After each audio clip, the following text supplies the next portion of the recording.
오늘 말씀을 저희가 이렇게 다시 한번 이렇게 쭉 이렇게 보시면요, 시작을 어떻게 시작하죠? 예수님께서 제자들과 함께 유대 땅에서 사람들에게 세례를 베푸셨다고 시작을 하죠. 우리도 지금 세례를 받을 분들이 몇 분 계세요. 그렇죠?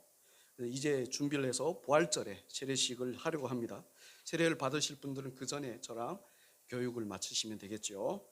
아무튼 오늘 말씀에서 예수님께서 세례를 베푸셨다고 하는데 사실은 예수님께서 직접 베푸신 게 아니에요. 예수님의 제자들이 한 겁니다. 나중에 나옵니다. 다음 장에 나와요. 그 내용이. 세례는 지난번에 말씀드렸다시피 뭐라고 했죠? 무슨 의미라고 했죠? 예수님을 믿음으로 받게 될 성령 세례를 미리 보여주는데, 그 내용은 죄인이 예수님과 함께 십자가에서 죽고 그분이 부활과 함께 새 생명을 가진 하나님의 자녀로 다시 살아난다는 의미를 가지고 있어요. 세례가. 그렇게 예수님께서 제자들과 함께 사람들에게 그 세례를 베푸시는데, 그걸 알려주는 세례죠. 요한이란 사람도 에논이라는 곳에서 물이 많으니 사람들에게 세례를 베풀었어요. 사실 요한이, 세례는요, 요한이 먼저 했습니다. 그래서 세례 요한이라는 별명을 가졌는데요, 요한은 세례를 베풀면서 항상 예수님과 예수님을 믿음으로 우리가 받게 될 성령 세례를 말했습니다. 그게 요한이 세례를 베푼 목적이에요. 뭐 어떤 업적이나 사람들을 자기 사람으로 만들기 위해 베푼 세례가 아니라는 겁니다. 예전에 어떤 분이 군대에 가서 자기가 세례받던 얘기를 해주는데요, 군대 교회에서 초코파이를 준다고 해서 갔답니다. 갔는데 그날 마침 세례를 한대요. 그래서 온 장병이 한 50명 정도 되는데 모두 세례를 주는 겁니다. 그래서 자기는 그게 뭔지 모르고 받았대요. 초코파이를 준다니까 그냥 받는데 하도 많으니까 목사님이 호스를 들고 이렇게 뿌리시더래요. 그래서 거기서 호스에 그냥 맞고 이렇게 세례를 받았는데, 나중에 거기 끝나고 불교에서 초코파이 말고 또 다른 무언가를 준다 해서 또 거기를 갔다 합니다. 근데 나중에 알고 봤는데 그 목사님이 그렇게 세례를 준 이유가, 목사님이 그렇게 보고하기 위해서, 자신이 세례를 몇 명 줬다고 보고하기 위해서 그렇게 했답니다. 그러니까 세례 받은 사람들은 그 의미가 무엇인지도 모르고 세례를 받은 거예요. 그렇게 세례를 주고 받으면 될까요? 안 됩니다. 잘못된 세례식이었어요. 예수님을 믿고 성령으로 세례를 받는다는 내용이 없는 세례는 마치 수박을 먹는데 그 속 잘라서 속을 먹는 것이 아니라 그냥 수박 겉을 할 거는요, 자기 수박 먹었다 하는 거나 똑같은 겁니다. 이상한 거죠. 내용과 목적을 잃어버린 세례죠. 마찬가지로 교회에서 하는 모든 예식은 그냥 행하는 것이 목적이 아니에요.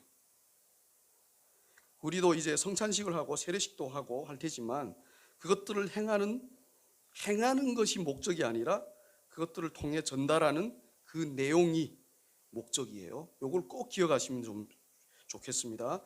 그 내용이 중요해요. 교회 전통을 따라 그냥 하는 것이 아니라 그 내용이 무엇인지 아는 것이 가장 중요하다는 겁니다. 내용이 없으면 예식은 아무런 의미가 없어요. 그냥 텅 빈 그릇이나 같은 겁니다. 그렇죠? 북한에서 우리 배고팠잖아요. 밥이 없는 그릇이 저희한테 무슨 소용이 있습니까? 그렇잖아요. 우리는 배고프면 밥을 먹어야 되는데 그릇만 있어요. 아무 의미 없죠. 아무리 거룩해 보이고 진지해 보이고 멋있어 보여도 내용이 없으면 그냥 헛짓하는 겁니다. 마치 신랑 신부가 없는 결혼식과 같은 거예요. 사랑이 없는 결혼과 같은 거죠. 아무리 멋지고 웅장하고 화려해도 그 내용을 모르고 또 말해주지 않으면 그냥 다 헛된 것입니다. 마찬가지로 교회가 예수 그리스도를 전하지 않으면 그건 교회가 아니에요. 신앙생활을 아무리 오래 해도 하나님을 잘 모르면 어떻게 되냐면 헛된 것이 돼요. 유대인들이 그랬습니다. 평생 그 누구보다도 열심히 예배드리고 율법대로 살려고 노력했어요. 그런데 하나님을 모르니 자신들의 구원자 예수를 십자가에 매달아 죽입니다. 왜 죽이죠? 몰라서 그러는 거예요. 이는 그들이 그렇게 열심히 지켰던 율법과 성전과 제사를 다 어기는 것이 됩니다. 예수님을 죽임으로. 헛것으로 만든 것과 마찬가지입니다. 그리고 예수님이 없는 인생은 아무리 멋있고 훌륭하고 행복해도 아무런 의미가 없어요.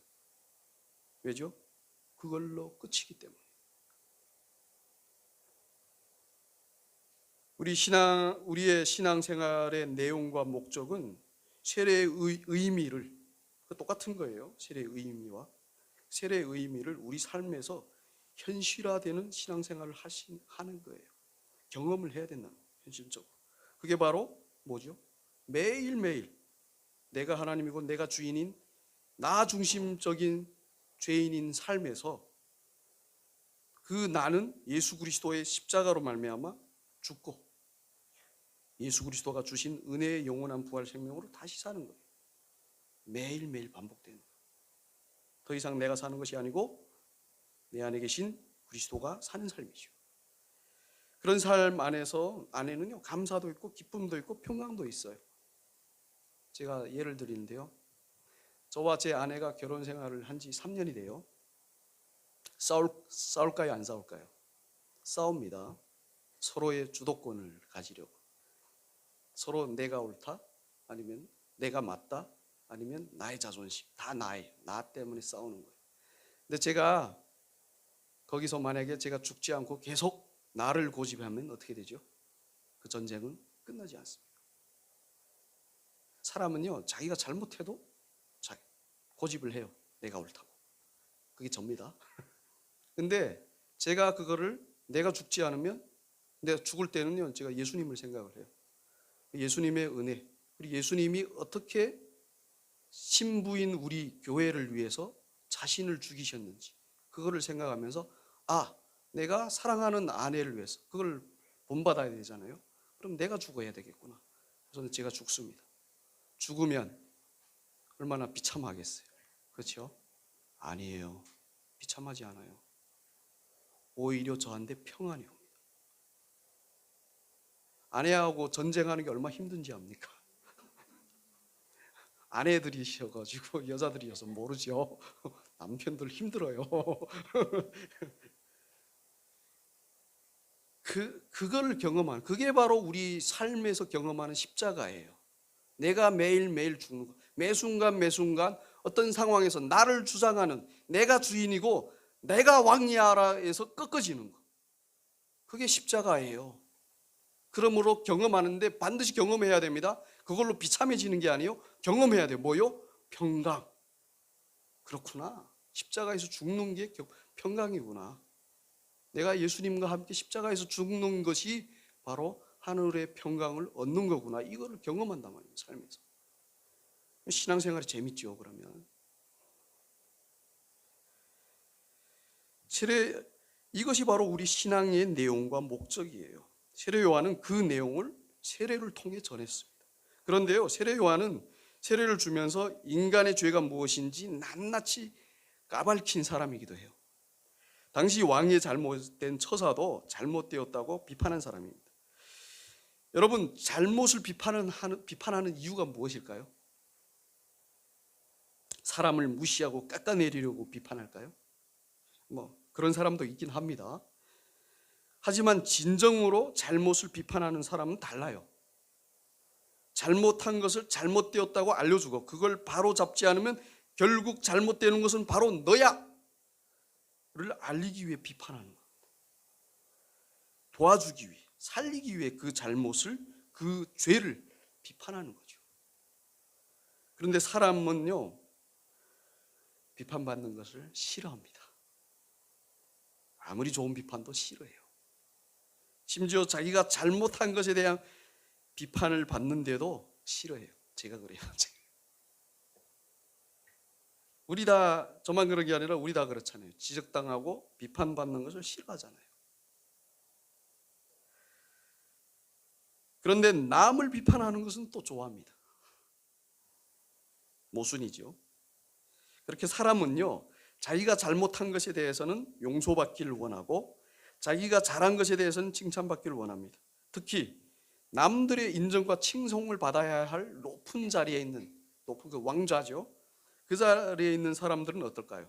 더하죠. 더 비판받는 것을 싫어합니다. 그래서 세례 요한에게 비판받은 왕은 나중에 세례 요한을 잡아서 죽여요. 그래서 오늘 요한이 아직 감옥에 갇히지 아니하였더라라는 말씀이 나오는 겁니다. 나중에 왕에 의해 감옥에 갇히거든요. 그런데 그거 아십니까? 비판을 달게 받는 사람은 발전해요. 죄와 잘못을 지적하면 인정하고 회개하는 사람은 용서와 평안을 얻습니다. 저는 비판받는 것을 정말 싫어한다고 아까도 말씀드렸으면요, 특히 아내가 제 잘못을 비판하면 더 싫어해요. 그런데 제가 아내의 비판을 인정하지 않으면 어떻게 될까요? 아까 말씀드렸습니다. 더 힘들어집니다. 그래서 비판하면 바로 잘못했다고, 당신이 비판이 맞다고 합니다. 그럼 맞는 말이에요. 그렇게 하면 평안해진다고 말씀드렸죠. 그런데 제 아내가 늘 말하죠. 왜 맨날 미안하다고만 하고 변하지 않냐. 참 그러네요. 그런데요, 비판을 달게 받지 않으면 그 비판이 나에게 상처가 됩니다. 만약에 나에게 힘이 있으면요, 비판하는 그 사람을 저는 징벌할 수도 있어요. 힘이 없으니까 상처가 됩니다. 예전에 어떤 목사님이 한 교회에 담임 목사로 부임하셔서 가셨어요. 담임 목사가 되셨으니 잘 해보려고 얼마나 노력을 하셨겠습니까?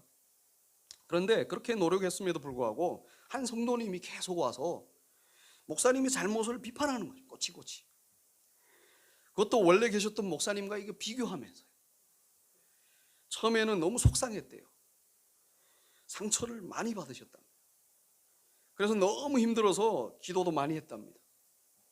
하나님, 저 성도님 왜 저렇게 저를 괴롭힙니까?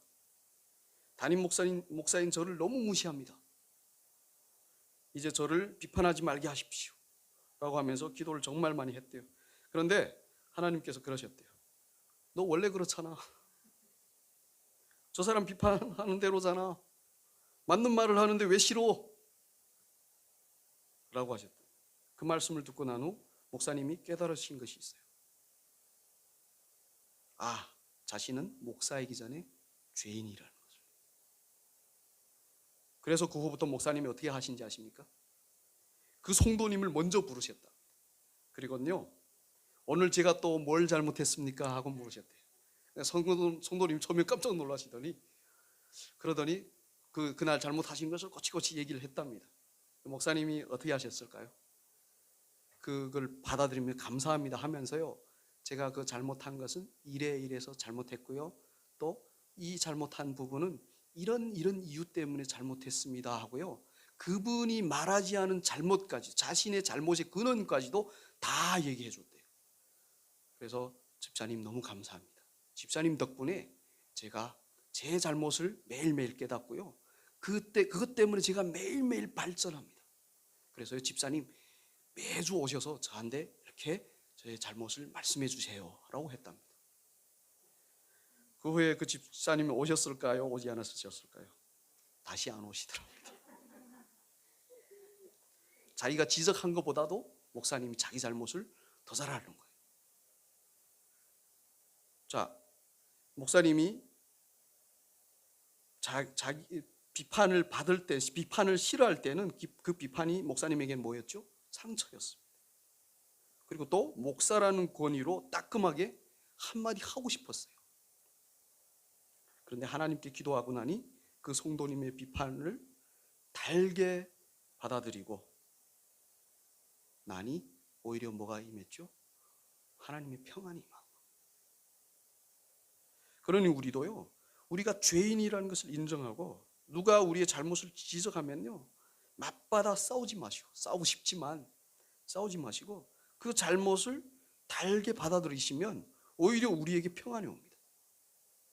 싸우면요, 전쟁이 일어나요. 그러면 전쟁이죠. 거긴 평안이 없어요. 그리고 그 잘못을 고치면 우리가 더 발전하는 거죠. 그렇죠? 제 아내는 왜 당신은 발전이 없지 하는데 너무 좋잖아요, 발전. 근데 저는 발전이 있다고 생각합니다. 제 아내의 수준이 높아서 그렇죠. 근데요, 힘든 일이에요.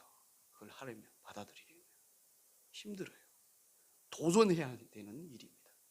그래서 이 목사님이 하셨던 것처럼요, 우리는 우리 스스로 하면 안 돼요. 기도를 하셔야 돼요. 기도를 하심으로 하나님의 은혜로 하셔야 돼요. 그럼 가능한 거.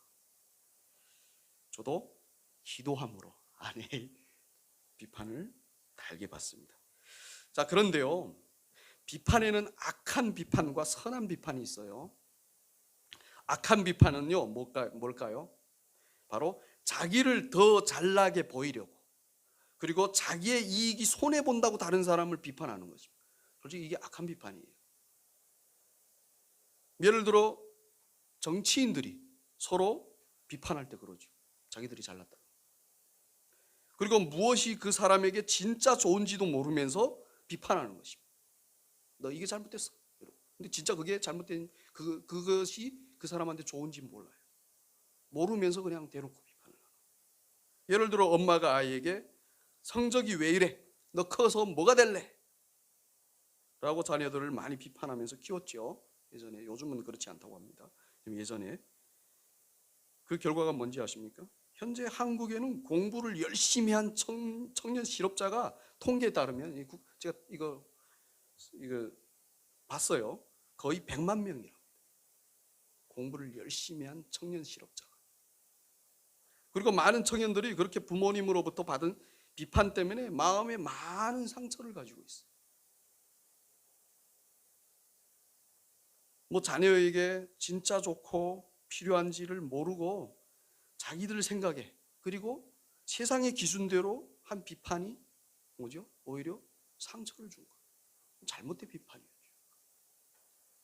반대로 선한 비판은 뭐죠? 오늘 세례 요한을 통해서 잘 알 수 있습니다. 그 사람은요, 자기 이익이 없어요.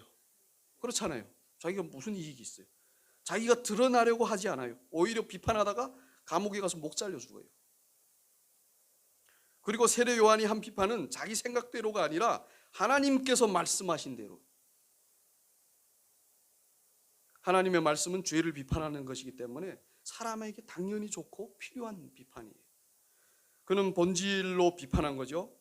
우리도요, 쓸데없는 우리의 자존심, 자기 평안을 위해 남을 비판하지 말고, 또 자기도 무엇이 좋은지를 잘 모르면서 그걸 안다고 남을 비판하지 마시길 바랍니다. 특히 부부들, 오늘 우리 이제 신혼부부가 되실 우리 자매님이 오셨어요. 경험자로 말씀드립니다. 부부 생활에서 분명히 부부가 서로 옳다고, 서로 주도권을 더 가지려고, 더 편하려고 서로를 비판을 많이 합니다. 경험해봤으니까 말씀드리는 겁니다. 사실 싸울 때 보면 별로 큰 일이 아니에요. 옆에서 보면 다 작은 일들이에요. 그걸 가지고 싸우는데 자존심 싸움이죠. 그러나 선한 비판을 하세요. 본질로 서로를 진심으로 위하는 마음으로 서로를 비판하고, 그 사람을 위한 대안도 권면해 주시면 좋죠. 그럴 때 서로 발전합니다. 예를 들어서 진심으로 걱정해서 고기보다 야채를 더 권하는 것. 제가 고기를 좋아하는 제 아내에게 하는 비판이고 대안입니다. 특히 하나님 말씀으로 우리 서로를 조명하면서 서로의 문제를 해결해 나가려고 노력하면요, 그게 부부에게 정말 좋아요. 더 발전시킵니다. 좋은 방향으로. 하나님의 사랑을 알고 서로 사랑하는 거잖아요. 그런데 중요한 것이 있습니다. 네가 먼저 해가 아니에요. 내가 먼저 해요. 내가 먼저 하고 좋은 것을 경험하여 보여주는 거예요. 나는 하지 않고 상대방에게만 하라고 한다면 잘못된 겁니다. 아무튼 그렇게 비판을 달게 받고 또 서로 선한 비판을 하고 좋은 대안도 권하면 우리는 발전하게 돼요. 특히 하나님이 우리에게 하시는 비판은 우리를 살리기 위해, 우리를 당신의 영원한 품으로 되돌리시기 위해 하는 비판이니까 더 달게 받으셔야 돼요. 다시 본문으로 돌아와서 보면 요한의 제자가 한 유대인과 세례를 놓고 변론하는데, 그 내용이 바로 사람들이 예수님께 세례를 받으려고 다 몰려간다는 것이었습니다. 아까 세례의 원조는 누구라겠죠? 요한이라고 했는데 예수님께서 손님들을 다 뺏어간다는 거죠. 질투와 실망을 하는 겁니다. 제자들은 세례 주는 것을 출세의 길로 생각한 거죠. 그 목적과 내용은 중요하지 않아요. 우리도 우리 삶에서 남들과 비교하여 시기하고 질투하고 자신에 대해 실망한다면 그것은 우리 삶의 내용과 목적을 잃어버린 것입니다. 그런 제자들에게 요한이 뭐라고 하죠? 제가 읽어드리겠습니다. 만일 하늘에서 주신 바 아니면 사람이 아무것도 받을 수 없느니라. 내가 말한 바 나는 그리스도가 아니요 그의 앞에 보내심을 받은 자라고 한 것을 증언할 자는 너희니라. 신부를 취하는 자는 신랑이나 서서 신랑의 음성을 듣는 친구가 크게 기뻐하나니 나는 이러한 기쁨으로 충만하였노라. 그는 흥하여야 하겠고 나는 쇠하여야 하리라 라고 말합니다. 이를 다시 말하면요, 하나님께서 그렇게 사람들이 예수께 가도록 하신다는 거예요. 예수님이 뺏어가는 것이 아니라 하나님께서 그렇게 하시는 거예요.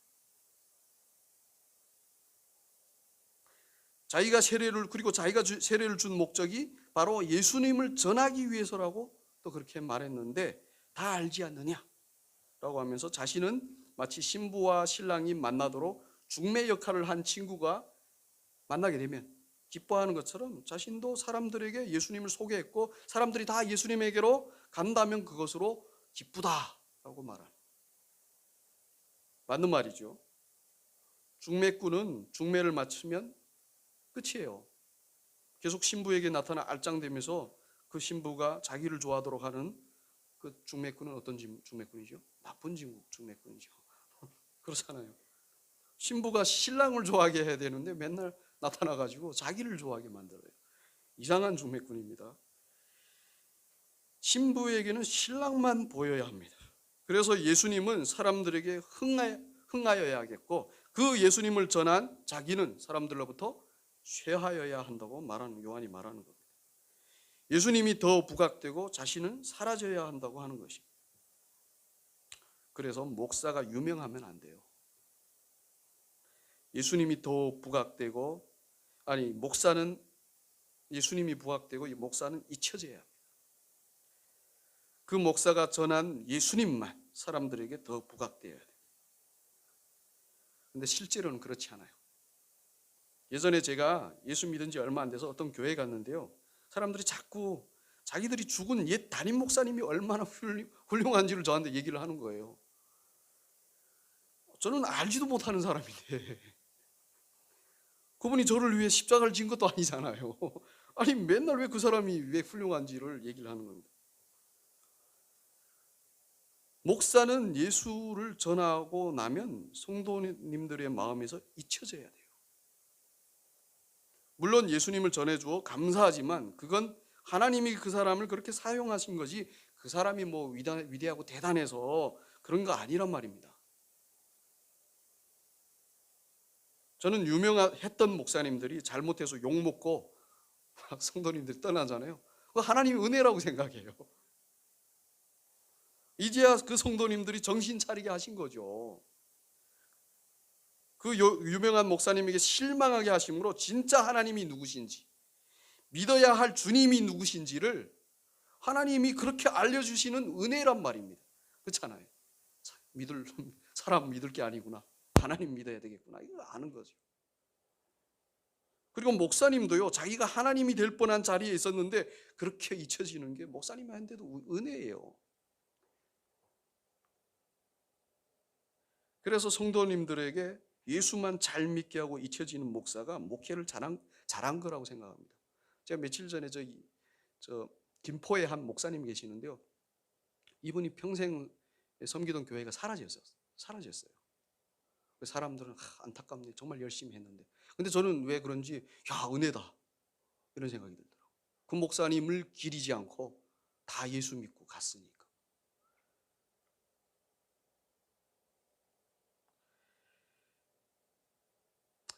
저는 어떨까요? 유명해지고 싶어서 난리예요.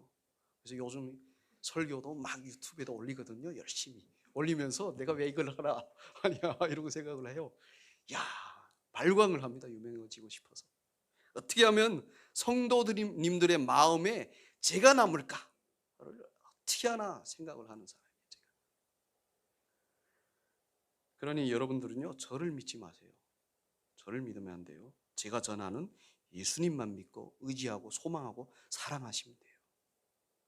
저는 기억에서 오늘 말씀을 듣고 조용재 목사님 지어지는 겁니다. 예수님만 남아야 되는 거죠. 그 예수님이 어떤 분이시죠? 바로 하늘로부터 오시고 만물 위에 계시는 분이죠. 그분이 우리의 진짜 신랑이고 구원자이시고 우리가 가는 길이고 우리가 알아야 하는 진리이고 우리를 영원히 하나님 나라에서 살게 하는 생명이시란 말입니다. 그러니 그분만 믿고 소망하고 사랑해야 되는 게 당연한 거죠. 그렇지 않아요? 제가 맨날 소리치지 않아도 당연한 거예요. 여러분들한테 가장 좋은 분이. 그런데요, 오늘 말씀에 예수님에 대한 증언을 받는 자가 없다고 합니다. 안타깝게도. 그분이 하늘의 영원한 생명과 의와 평강과 기쁨을 주시겠다고 하시지만 사람들은 그것을 거부하고 땅의 것만 찾는다고 합니다. 그러나 예수님을 믿는 자는 하나님께서 참되시다고 인치신다. 진짜라고 하시는 거죠. 인을 쳐놓으면 절대로 바꿀 수가 없어요. 그대로 되는 겁니다. 죄인이 예수님을 믿으면 의롭다고 인치는데 그 사람의 죄와 상관없이 그 사람은 의로운 것입니다. 예수님을 믿으면 영원한 하나님의 자녀로 땅 인쳐졌는데 그 인쳐지면 그냥 그 사람은 영원한 하나님의 자녀인 거예요.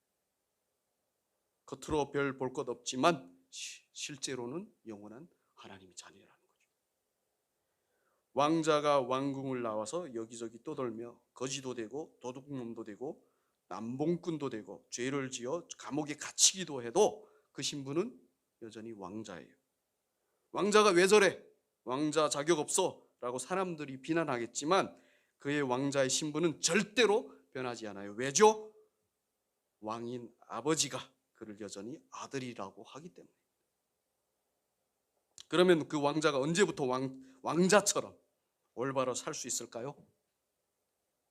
자기가 왕자라는 것을 깨달을 때부터. 그리고 자기가 있어야 할 곳은 바로 자기를 사랑하는 아버지가 있는 왕궁이라는 것을 깨달을 때부터. 돌아가서 왕자로 올바로 살 수 있는 것. 우리도 우리가 영원한 하나님의 자녀라는 것을 깨닫고 우리의 마음이 하나님이 계시는 하나님 나라에 있는 순간부터 우리는 하나님의 자녀로 올바로 살 수 있습니다. 그게 안 깨달아지고 안 믿어지면요, 평생 신앙생활을 해도요, 이게 잘 안 돼요. 그래서 죄는요, 믿지 않는 것이 죄입니다. 이제부터 죄의 개념이 바뀌어야 돼요. 믿지 않는 것이 죄입니다. 죄는 예수 그리스도를 믿지 않는 것이고 예수님을 통해 하나님의 영원한 자녀가 되었다는 것을 믿지 않는 게 죄예요. 왜냐하면 믿지 않으면 영원히 돌아가지 않기 때문에. 그렇잖아요. 왕자가 자기가 왕자라는 걸 믿지 않으면 그는 영원히 아버지가 있는 왕궁으로 돌아가지 않을 겁니다. 그렇잖아요. 믿지 않는데 자기가 왕자라는 걸. 그렇게 죽는 거죠. 마찬가지로 우리가 마땅히 속해야 할 하늘의 것이라는 것을 믿지 않으면 그냥 땅의 것으로 잠시 있다가 하나님의 진노에 버린 영원한 지옥으로 사라지는 겁니다. 그래서 믿음이 죄와 의의 기준이 되고 심판의 기준이 되는 것입니다. 이를 예수님이 말씀하셨어요. 성령이 임하면 죄와 의와 심판에 대해 말씀하시는데 죄는 예수 그리스도를 믿지 않는 것이라고 요한복음 16장 8절과 9절에서 말씀하셨어요. 그래서요, 이 땅에서 우리가 얼마나 선하게 살았냐 아니면 악하게 살았냐가 아니라 예수를 믿었냐 안 믿었냐에 따라서 우리가 천국 가느냐 지옥 가느냐가 갈리는 거예요. 왜냐하면 선한 것은 하늘의 것이고 악한 것은 땅의 것이고 성경이 그렇게 얘기를 해요. 그래서 이제부터 우리가 선악을 분별하잖아요. 그 기준을 바꿔야 돼요. 지금까지는 이 땅의 것들을 놓고 선하다, 악하다 라고 했잖아요. 그렇죠? 이 땅의 것들을 놓고 선하다, 악하다. 악하다. 그렇게 하지 말고요. 하나님의 것은 선하고 하나님의 것이 아닌 것은 다 악하다. 이렇게 분별하셔야 됩니다. 그래서 예수 그리스도만 하늘에서, 그 선한 하늘에서 이 땅에 내려오신 예수 그리스도만 하나님의 선함입니다. 왜냐하면 선한 곳에서 내려왔어요. 그 선함을 우리가 믿을 때 우리도 선하게 되는 거예요. 속하니까. 이를 이해하시기 쉽게 이야기로 설명해 드릴게요. 한 죄수가 죄를 지어서 감옥에 갔습니다. 감옥에는 수많은 다른 죄수들이 있죠. 그런데 이 죄수는 자신은 다른 죄수들과는 다르다고 생각했어요. 자신은 다른 죄수들보다 좀 더 선하다고 생각을 했어요. 그래서 열심히 감옥 안에서 선한 일들을 찾아 했어요. 왜 착한 일, 선한 일. 그랬더니 다른 죄수들이요, 왜 착하고 선한 척하냐고 막 하더래요.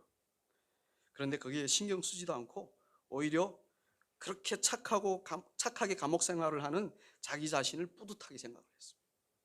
그러던 어느 날 이 죄수가 감옥 담벽 밑에 있는 풀을 이렇게 자원해서 뽑다가 담벽 너머 감옥 밖에서 아이들이 말하는 소리를 듣게 되었습니다.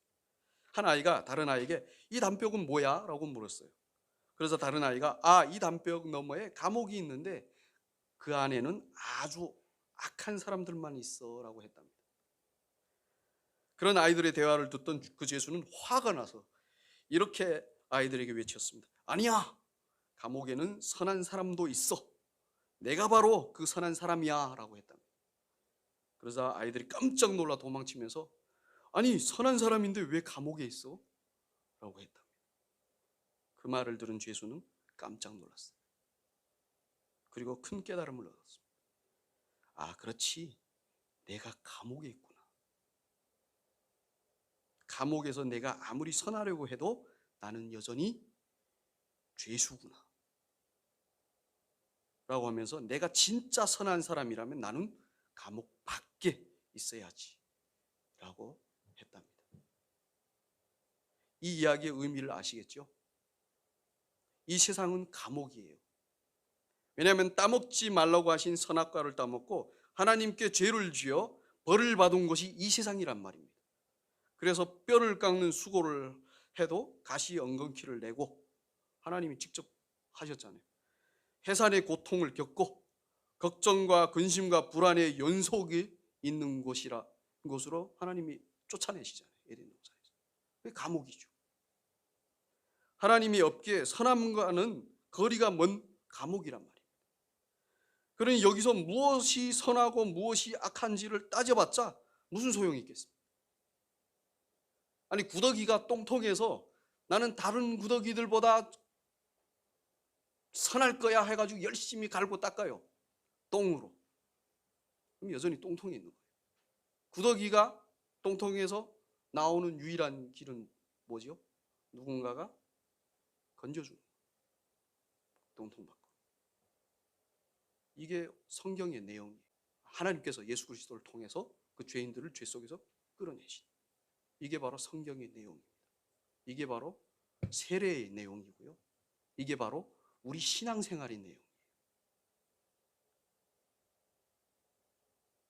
저는 오늘도 차 타고 오면서요, 나는 예수밖에 없구나. 예수 없으면 나는 끝이구나.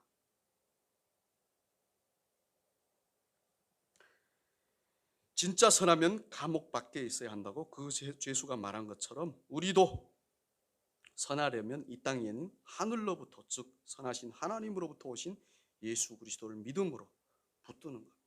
그래서 건짐받는 거예요. 이렇게 매일매일 사는 삶이 나는 죽고 예수로 다시 사는 삶이에요. 바로 세례와 신앙의 진짜 내용과 목적대로 사는 삶이에요. 그런 삶이. 그 삶 속에서는요, 하나님의 은혜가 가득해요. 가득하기도 한 게 말을 잘못했으면 가득한데, 그래서 감사하고 평강이 있기도 하고 기쁜 날도 있는 것입니다. 그런 것들이 반복이 되면 가득한 겁니다. 그런 은혜가 가득한 우리 모두 되시기를 진심으로 축복합니다. 기도하겠습니다. 하나님 아버지, 감사합니다. 두루 살펴보았습니다. 하나님의 말씀으로 저희의 삶과 저희가 하려는 그 모든 선한 것들. 그런데 예수 그리스도가 아니면 다 헛것이었습니다. 우리의 삶, 우리의 신앙, 우리의 교회, 모든 것들이요. 눈에 보이는 이 땅의 모든 것들. 오직 하늘부터 하나님이 우리에게 은혜로 내려주신 그 사랑하심으로 우리에게 주신 예수 그리스도로 남지 않고는 모두가 선하지 않는 것을 보았습니다. 그러니 하나님, 이제 그 선하신 예수 그리스도를 우리가 우리 삶에서 굳게 붙들고 살 수 있도록 주님 은혜 베풀어 주시옵소서. 그리고 그 예수 그리스도 안에 있는 그 생명으로 우리가 다시 살아나도록 하나님 은혜 베풀어 주시옵소서. 그리함으로 날마다 하나님을 감사함으로 찬양하고 예배하는 저희가 되게 하시고, 이 복음이 저 북한 땅에도 귀 있는 자들에게 들릴 수 있도록 주님 은혜 베풀어 주시옵소서. 이 모든 것을 우리 주 예수 그리스도 이름으로 기도드립니다. 아멘.